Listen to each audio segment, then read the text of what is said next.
What's up, y'all? Welcome back to Bass Fishing Declassified. In this video, I'm going to break down 3 different lakes and show you the top 3 structures you should be looking for on these lakes in the late summertime. That's the September and early October time of the year.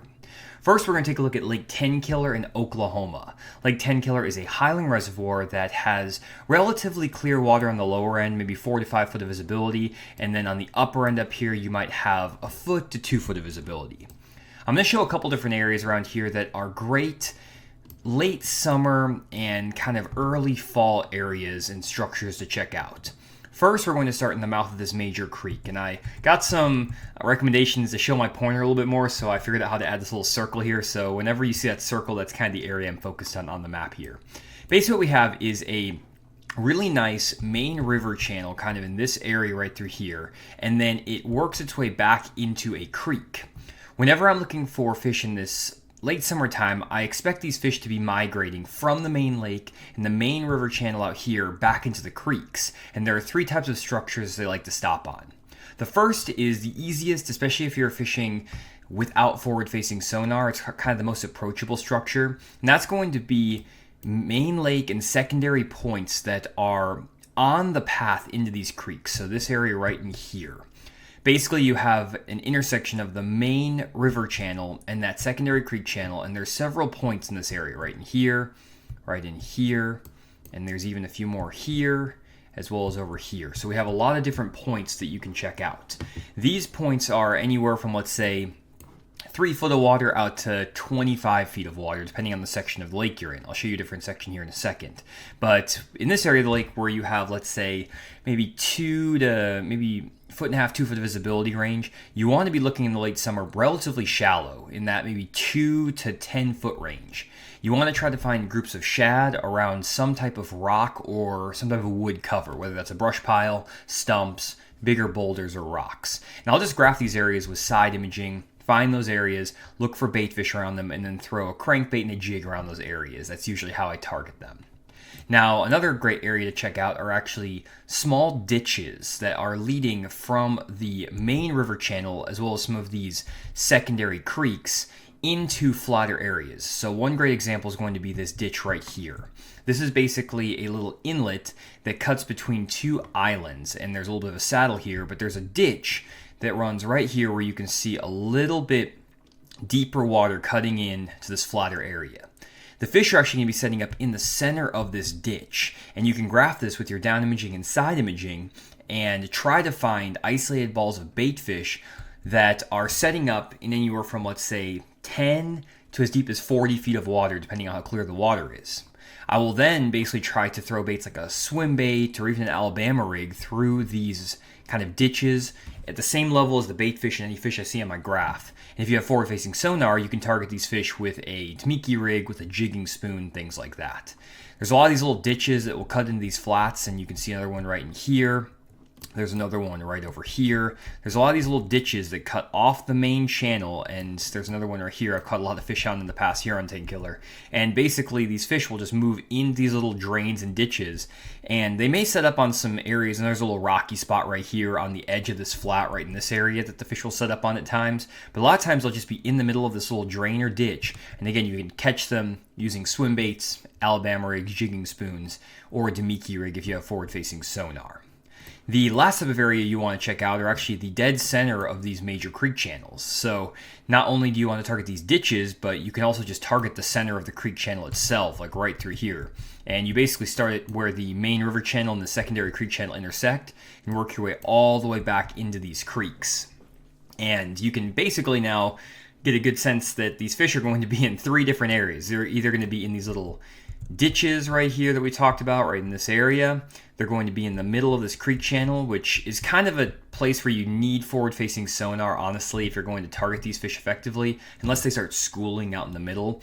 Or you could use the old 2D sonar and video game fishing for them. I've done that for years. Basically look at them on 2D sonar, drop a jigging spoon or a drop shot to them, and that's another way you can target these same exact fish. Guys been doing it literally since I started fishing in the early 2000s. So another way, and I have a great video on Fish at the Moment if you want to learn how to do the 2D sonar below the boat fishing. It's called video game fishing is what they called it back in the day. So just look up Fish at the Moment video game fishing. I have a full video of how to target these fish with 2D sonar off your trolling motor.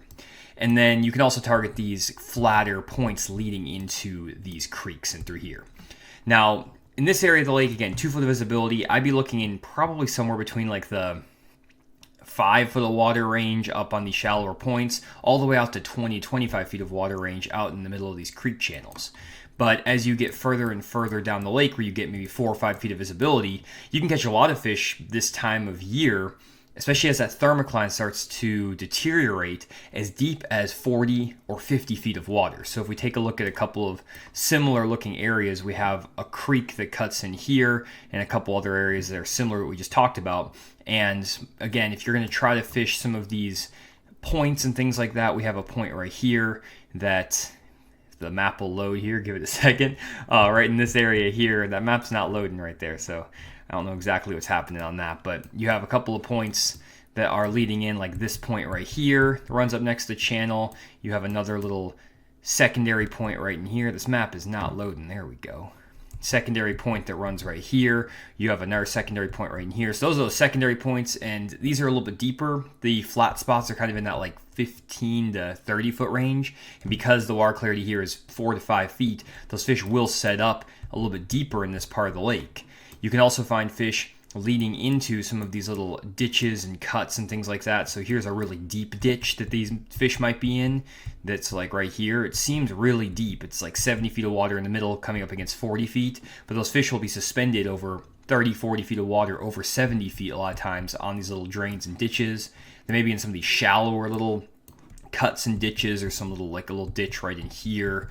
And then there's also some ditches further back in here that they can be in, like right in here, or right in here where I've caught them in the past on this lake. And then you can also, again, fish this main channel, which is a lot deeper than the one I showed earlier. It's 70 feet deep, but they'll be suspended sometimes over timber, sometimes just on shad out in the middle of the lake. So you can kind of see how that looks on Lake Tenkiller. Now let's go over to a different lake and see what that looks like. Next, let's take a look at Lake Fork in Texas. This lake is a lot flatter and has a lot more standing timber than Tenkiller, which is very steep and rocky. But the same principles apply. If we scroll into an area on the lower end of the lake, we can see that there's a lot of similar types of structures, even though they look a little bit different.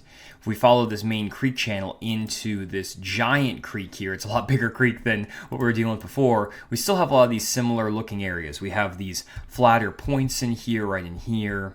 We have here, here, and they all kind of stick out in the lake. All of these are great places where those fish can set up, and these fish on Lake Fork will set up a little bit shallower just because of the water clarity and because of how flat the lake is, but there are fish that can be caught pretty deep on this lake as well this time of year. So it's not like you have to fish up here in the shallower areas, but a lot of these flatter points right here can be very effective stopping points for these fish, just like we talked about on Lake Tenkiller. Then we also have a lot of these little drains and ditches that we talked about. So here's a little drain that runs in here. We have another drain right here, another drain right here. It looks like there's actually a little bit of a roadbed on that one as well. And there's so much water to cover here. Here's another ditch. So you can see there's ditches everywhere. So really the main key when you're trying to dissect these areas is trying to find ditches that have some type of bait fish in the area and where you can actually see fish on your fish finder, whether that's down scan or 2D sonar. I always graph these areas first. I don't just pull up and start fishing them. I want to make sure there are fish in the area. And you can also always fish some of these creek channels. The issue with the creek channels I find on a lake like Lake Fork is that you don't necessarily just want to be out here in the very, very middle of the lake. Instead, you want to find where that creek channel runs up at least against some type of shallower water. So, for example, don't fish the creek channel like out here, just randomly out in the middle, because it's just too much going on way out here. Instead, try to find places where that creek channel runs up against another ditch or another kind of flatter area here. So this bend in the creek channel right there could be very effective. This bend right here. Those bait fish will be setting out in the middle of that creek channel again, just like they were on the Lake Tenkiller lakes, but they're going to be suspended a little bit shallower, and they're just going to kind of be out here chilling in that channel close to where you have some type of shallower water nearby. Same thing with like a point like right here. You have a nice point that sticks out, and then there's this creek channel. So try to find areas where those creek channels run up against something a little bit at least. Don't just randomly go out here in the middle of the lake on that creek channel, because the lake is much wider here on Lake Fork than it is on Tenkiller, so it's a little bit of a different setup. Now let's check out one more lake just for a little bit different feel again.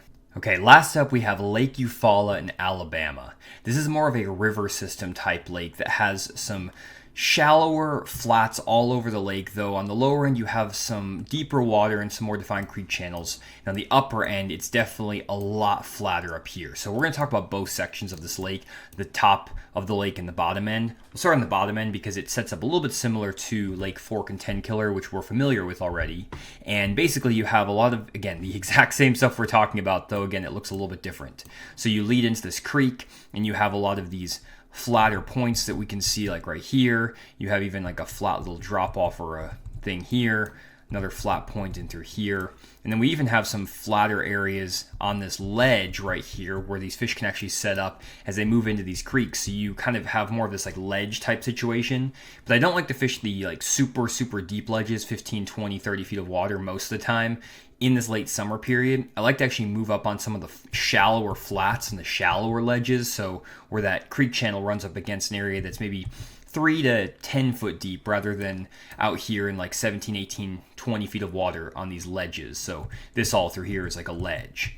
Those fish will set up in the deeper water, but I don't actually fish the ledges this time of year. Instead, I'm going to fish the ditches or the drains like we talked about. So if we find a little drain, for example, right here, this is more of what I would like to fish on Lake Eufaula in Alabama, where it's not really that like main river ledge. You can see that really nice creek channel, or even as it moves through here, you have this really nice creek channel ledge. Here's a less obvious creek channel, and these ledges are maybe not as defined as like the main creek channel ones, and these fish will set up in these drains and ditches, sometimes just chasing bait out here randomly in the middle. Again, you can fish Alabama rigs, jerk baits, swim baits. You can Tamiki rig these fish, but this is kind of more what I'm looking for, and these fish will be in the center of these drains, and they will pull up on some of these flatter spots and things as well, or on brush and rock like we talked about. You can find a lot of these little drains and ditches just kind of all through here. And again, try to find the ones that are just a little bit less obvious. Even one like this where it kind of leads in and then it cuts off on one side and cuts over here to the other. These are pretty obvious places where a lot of guys are going to check out. So try to find the less obvious ones, even like this. This is a pretty kind of subtle ditch that runs through here. I like those more subtle ones. Less guys are actually going to go fish in those areas, and you'll kind of have them more to yourself if you can find the bait fish there.